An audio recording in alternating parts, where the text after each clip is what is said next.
Assalamualaikum warahmatullahi wabarakatuh. Yang terhormat Ibu Husnul Hatimah, MPD, selaku dosen pembimbing mata kuliah Bahasa Indonesia, serta teman-teman sekalian yang saya banggakan. Alhamdulillah, alhamdulillah, alhamdulillah. Alhamdulillahirabbil alamin. Assalatu wassalamu ala asyrafil anbiya'i wal mursalin wa ala alihi wa sahbihi wa barik wasallam ajma'in. Amma ba'. Yang pertama-tama dan yang paling utama, marilah kita panjatkan puji syukur kehadirat Allah Subhanahu wa taala dan salawat serta salam yang semoga selalu tercurahkan kepada baginda Nabi Muhammad sallallahu alaihi wasallam. Adapun topik yang akan kita bicarakan pada diskusi kali ini yaitu tentang pembinaan dan pengembangan bahasa Indonesia. Saya Alvina Syafa selaku moderator yang akan membimbing berjalannya acara pada kesempatan kali ini. Sebelumnya saya ingin memperkenalkan anggota kelompok 1 Bahasa Indonesia. 1. Ahmad Faizin Lutfi. 2. Ahmad Rifani Aziz. 3. Alvina Syafa. 4. Cahya. 5. Firda Ainur Hakimah. 6. 5. Ahmadiyah. 7. Hairina Azkia Putri. 8. Melisa Nurhalida. Untuk materi yang akan dibawakan pada diskusi kali ini antara lain yang pertama yaitu pembukaan, yang kedua penyajian materi, yang ketiga penutup. Memasuki acara yang pertama yaitu pembukaan. Marilah kita buka acara pada kesempatan kali ini bersama-sama dengan mengucapkan basmalah. Kemudian memasuki acara yang kedua yaitu penyajian materi. Saya berikan kesempatan kepada kelompok 1 untuk menyajikan hasil diskusinya. Waktu dan tempat dipersilahkan. Assalamualaikum warahmatullahi wabarakatuh. Di sini saya akan menyampaikan dari materi A, yaitu pengertian pembinaan bahasa Indonesia. Jadi, menurut hasil perumusan bahasa, seminar politik bahasa Indonesia telah disebutkan bahwa pembinaan dan pengembangan bahasa adalah usaha dan kegiatan yang ditujukan untuk memelihara dan mengembangkan bahasa Indonesia, bahasa daerah, dan pengajaran bahasa asing. Pembinaan dan pengembangan bahasa Indonesia merupakan usaha pembukaan agar memenuhi fungsi dan kedudukannya yang ditujukan untuk masyarakat dengan berbagai cara seperti penyuluhan dan penataan. Contohnya, masyarakatnya adalah khalayak golongan pelajar, penulis, industri, penerbit, serta lingkungan sastra lainnya.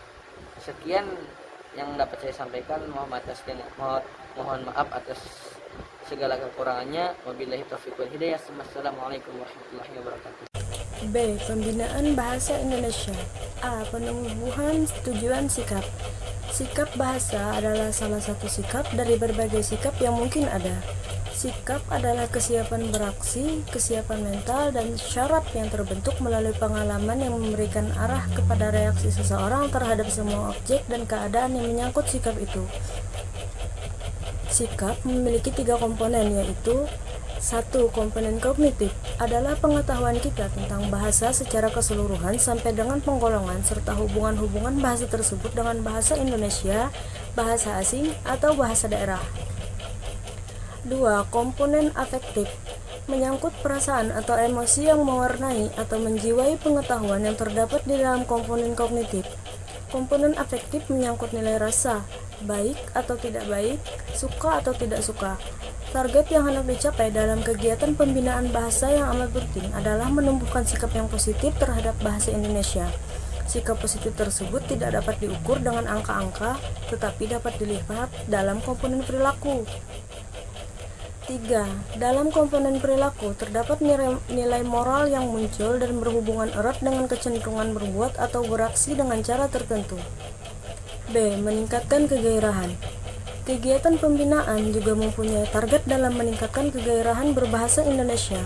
Target ini dapat diukur dengan pertanyaan, seberapa banyak orang itu secara konsisten bergairah memakai bahasa Indonesia? Jika seseorang telah bergairah memakai bahasa Indonesia dalam berkomunikasi dengan orang lain, orang itu harus meningkatkan lagi kegairahannya itu dalam menggunakan bahasa Indonesia. Contohnya, dalam suatu rapat resmi, seorang pejabat menyampaikan pidatonya sebagai sambutan resmi. Isinya seperti berikut. Saudara-saudara, seperti hal yang saya sampaikan tadi, bahwa untuk mendrop beberapa spare part yang kita pesan dari luar negeri di airport sore ini, saya menganjurkan dan meminta agar tenaga-tenaga yang telah di-upgrading lah yang harus berangkat ke sana. Jika polisi ini disalahgunakan, saya akan melakukan feedback terhadap tindakan itu. Perlu juga saudara ketahui bahwa apa yang saya katakan terakhir itu bersifat off the record. Kutipan di atas memperlihatkan bahwa pejabat yang berbicara itu tidak memakai gairah berbahasa Indonesia. Pejabat tersebut harus dibina pemakaian bahasanya sehingga dia tidak menggunakan kata-kata asing yang sudah ada padanannya dalam bahasa Indonesia. Jika kita berhasil meyakinkan pejabat itu bahwa semua kata asing tersebut sudah ada padanannya dalam bahasa Indonesia, berarti kita telah berhasil melakukan pembinaan bahasa dengan baik.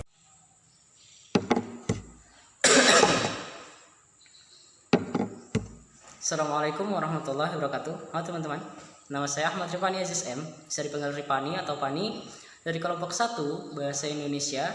Saya di sini membawakan materi yang berkenaan dengan pembinaan bahasa Indonesia. Ada poin C, meningkatkan keikutsertaan, kemudian ada poin D, meningkatkan mutu bahasa Indonesia, dan yang terakhir poin E, menggunakan bahasa Indonesia yang baik dan benar. Sebelum itu saya sampaikan bahwa 3 poin tersebut itu saling berkaitan.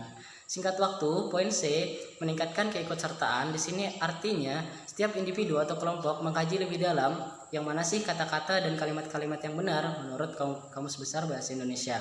Karena terkadang banyak kata-kata atau kalimat-kalimat yang sifatnya tabu atau ambigu dalam artian yang mirip-mirip seperti bahasa Indonesia yang benar. Dan bukti bahwa kita sudah ikut berpartisipasi, ikut serta dalam pembelajaran bahasa Indonesia ini ketika kita sudah mulai mengkaji lebih dalam dan kita mulai bertanya yang mana sih kalimat yang benar, yang mana sih kalimat-kalimat yang menyimpang dari Kamus Besar Bahasa Indonesia seperti itu. Kemudian ada poin D. Kemudian ada poin D, meningkatkan mutu bahasa Indonesia. Seperti yang saya sampaikan bahwa poin-poin tersebut itu saling berkaitan.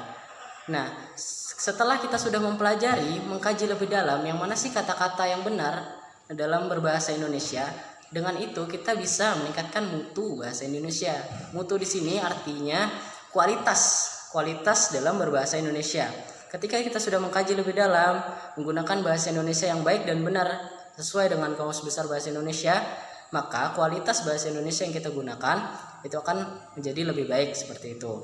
Kemudian ada poin E yang terakhir, menggunakan bahasa Indonesia yang baik dan benar. Nah, ketika kita sudah mengkaji lebih dalam, sudah tahu yang mana kalimat yang benar, yang mana kata-kata yang benar sesuai Kamus Besar Bahasa Indonesia, dengan itu kita sudah mulai meningkatkan kualitas bahasa Indonesia kita, dan tanpa kita sadari kita akan bisa menggunakan bahasa Indonesia yang baik dan benar. Maka dari itu saya sampaikan sebelumnya bahwa 3 poin tersebut saling berkaitan seperti itu. Yang pertama, kita mengkaji dulu yang mana sih kalimat-kalimat yang benar. Yang mana sih kalimat-kalimat yang benar. Kemudian ketika kita sudah mendapatkan itu, maka kualitas bahasa Indonesia kita akan menjadi lebih bagus, dan tanpa kita sadari kita pun bisa menggunakan bahasa Indonesia yang baik dan benar. Mungkin itu saja dari saya. Salah hilap mohon maaf. Jika ada pengucapan atau kata-kata yang kurang berkenan, mohon dimaafkan. Semoga bermanfaat untuk teman-teman. Saya akhiri. Wassalamualaikum warahmatullahi wabarakatuh. Baik. Sejarah singkat perkembangan bahasa Indonesia. Bahasa Indonesia yang telah menjadi bahasa nasional dan bahasa negara kita berasal dari bahasa Melayu, tepatnya Melayu Riau. Bahasa Melayu dijadikan sebagai bahasa pertama bagi seluruh bangsa Indonesia yang beragam suku dan bahasa daerahnya. Bahasa Melayu digunakan di kawasan Asia Tenggara sejak abad ke-7. Perkembangan bahasa Melayu juga tampak dari peninggalan kerajaan Islam. Baik, saya di sini akan melanjutkan materi dari Rizka Hairina Putri. Perkembangan tataan baru kehidupan dunia serta ilmu pengetahuan dan teknologi, terutama teknologi informasi yang menempatkan bahasa asing yaitu kursus bahasa Inggris pada posisi strategis yang turut mempengaruhi perkembangan Indonesia. Pemartabatan bahasa Indonesia juga ditunjukkan oleh adanya program Uji Kemahiran Berbahasa Indonesia atau UKBI. UKBI yang setara dengan TOEFL dengan bahasa Inggris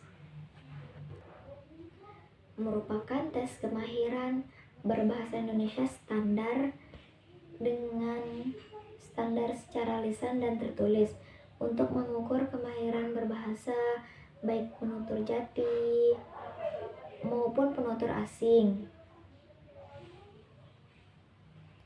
UKBI kemudian dilakukan oleh peraturan pemerintah.